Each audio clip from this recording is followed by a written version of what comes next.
அடுத்தபடியாக நம்முடைய குமாரபாளையம் KN பாலசுப்ரமணியம் அவர்கள் இப்பொழுது பேசுவார்கள்.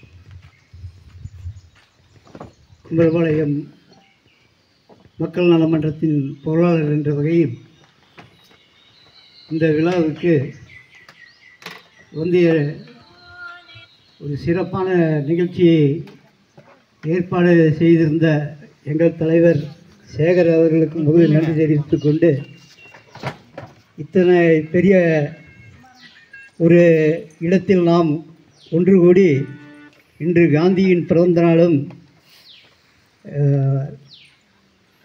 காமராஜர் நினைவு நாளும் லால் பகதூர் சாஸ்திரி நினைவு நாளும் கொண்டாடி கொண்டிருக்கிறோம்.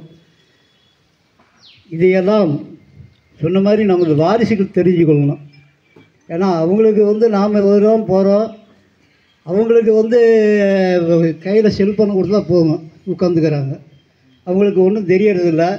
சொன்ன மாதிரி ஏதோ ஒரு பேரரசர் சொன்ன மாதிரி ஒரு அரட்டைங்கிற செயலியை வந்து எல்லோரும் யூஸ் பண்ணால் தெரியுங்கிறாரு. அதை நம்ம யூஸ் பண்ணி பார்ப்போம். மற்றபடி நமது இந்த பிறப்புக்கும் இறப்புக்கும் இடைப்பட்ட சில வருடங்கள் நமது வாழ்க்கையில் நாம் என்ன வாழ்ந்தோமோ இல்லை வாழ்க்கையை இழந்தோமோ என்பது நமது செயல் மூலமாக தான் தெரிய வரும். அந்த செயல்கள் வந்து நல்ல செயலாக இருந்து நாம் நம்ம சன்னதிக்கு ஒரு நல்ல வாய்ப்புகளை கொடுத்து அவங்களும் நம்மளை தெரிஞ்சுக்கிட்டு நம்மளுடைய செயல்பாடுகளை அவங்களும் அறிஞ்சு நல்லவர்கள் நடக்கணும்னு கேட்டுட்டு அனைத்துக்கும் நன்றி கூறி விடைபெறுகிறேன். நன்றி, வணக்கம். அடுத்தபடியாக ஆசிரியர் வேலுசாமி அவர்கள் உரையாற்றுவார்கள். அனைவருக்கும் வணக்கம்.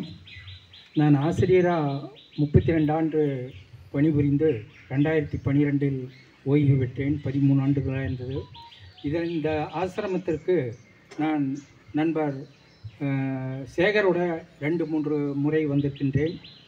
இங்கே வந்தாவே ஒரு உணர்ச்சி பூர்வமாக ஏதோ ஒரு அந்த காலத்தில் நாம் இங்கெல்லாம் வந்து ஒரு புண்ணியம் செய்தவர்கள் அப்படிங்கிற ஒரு உணர்வு நமக்கு வருகிறது. இதற்கு ஏற்பாடு செய்து கொடுத்த இந்த காந்தி ஆசிரம நிர்வாகிகள், ஊழியர்கள் மற்றும் எனக்கு உறுதுணையாக இருந்த சேகர் மற்றும் KNB அவர்களுக்கும் எனது நன்றியையும் வாழ்த்துக்களையும் தெரிவித்துக் கொள்கின்றேன். இப்பொழுது நமது காந்தி இப்போ நேற்று தான் நாம் சரஸ்வதி பூஜை, அதாவது கல்விக்கு கடவுள் அப்படின்னு சொல்லுவோம், அந்த பண்டிகை பூஜையை முடித்து வந்துட்டுருக்கோம். அதே போல் நமது தமிழ்நாட்டுக்கு முதலமைச்சராக இருந்த காமராஜ் அவர்கள் கல்வி கண் திறந்தவர் அப்படின்னாவே, ஏன்னா இப்போ இருக்கிற குழந்தைகளுக்கு அது தெரியாது.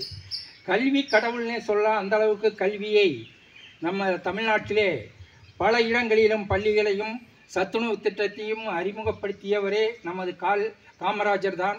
அந்த காலத்தில் சொல்வார்கள் குப்தர் காலம் தான் பொற்காலம் என்று.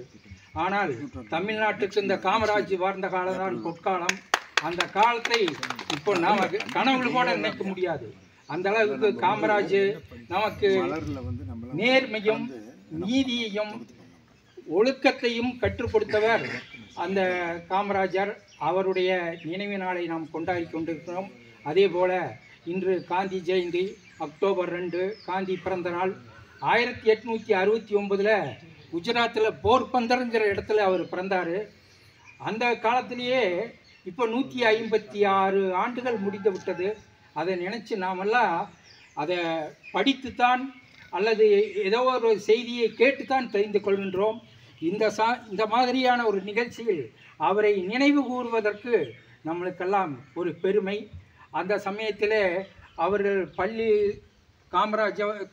காந்தி அவர்கள் பள்ளியில் படிக்கும் பொழுது ரொம்ப அதிகமாக ஒன்றும் படிக்கிறதில்ல, சுமாராக படித்தார். அப்போது அவர் ஹரிச்சந்திரன் அப்படிங்கிற நாடகம், கதை இதையெல்லாம் கேட்டு தான் உண்மையே பேச வேண்டும் என்ற ஒரு சத்தியத்தையும் ஒரு குறிக்கோளையும் ஒரு கட்டுப்பாடோடு வாழ்ந்தவர் நமது காந்தி. ஏன்னா அந்த காலத்தில் ஹரிச்சந்திர நாடகத்தை கேட்டு அவர் உண்மையே தான் பேசணும்னு ஒரு கொள்கையை வகுத்து கொண்டார். அவர் பாரிஸ்டர் பட்டம் பெற்றார். பாரிஸ்டர்னா வக்கீல் பட்டம் பெற்று சவுத் ஆப்பிரிக்கா அங்கே பல நாடுகளை சென்று தன்னுடைய வழக்கறிஞர் தொழிலை சிறப்புற நடத்தினார். மும்பை மற்றும் ராஜ்கோட் இந்த மாதிரி இடத்துல எல்லாம் அவருடைய வழக்கறிஞர் தொழிலை மிகவும் சிறப்புற நடத்தினார். அப்பொழுது நிறவெறி சவுத் ஆப்பிரிக்காவுக்கும் அதாவது தென் அமெரிக்காவுக்கும் இந்தியாவுக்கும் நிறவெறி கொள்கையை எதிர்த்து போராடிய ஒரே தலைவர் நமது காந்தி மகான். அவர் பல காரியங்கள் அப்பொழுது காந்தி, கோபாலகிருஷ்ண கோகலே, இன்னும் திலகர், வ.உ.சி. அவர்களோட பெருந்தலைவர்களோடு சேர்ந்து நாட்டுக்காக தன்னையே அர்ப்பணித்து கொண்டு என்னென்ன நன்மைகள் நாட்டு மக்களுக்கு செய்ய வேண்டுமோ அதை மிகச் சிறப்பாக அந்த காலத்திலேயே அந்த காந்தி மகான்கள் இருந்ததை நாம் இப்பொழுது அவர் நினைவு கூர்ந்து அவருடைய இதையை போற்றி என்றென்றைக்கும் இனி அடுத்தது 100ஆண்டு விழா கொண்டாடுகிறார்கள் என்று சொன்னார்கள். அதை மிகச் சிறப்பாக கொண்டாட வேண்டும். இன்று அவருடைய பிறந்த நாள், அந்த 157வது பிறந்த நாள் நாம் அனைவரும் நினைவு கூர்ந்து வாழ்த்துவும் அனைவரையும் வாழ்த்தி விடைபெறுகின்றேன்.